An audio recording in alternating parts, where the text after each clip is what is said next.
Welcome back to our channel. Today, we're diving into a quick and easy guide on how to unhide a chat on the WhatsApp PC app, thanks to the latest update.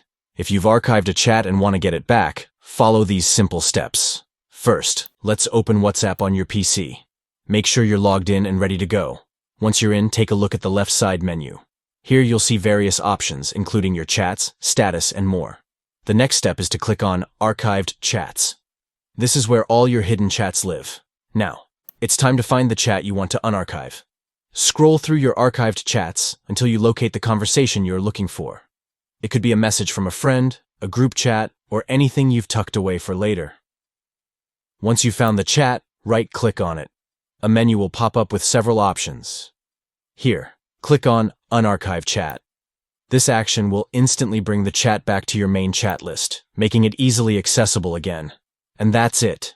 You've successfully unhid a chat on the WhatsApp PC app. It's a simple process, but it can really help you stay organized and keep important conversations just a click away. If this video helped you, don't forget to give it a thumbs up and subscribe for more helpful tips and tricks. Thanks for watching, and happy chatting.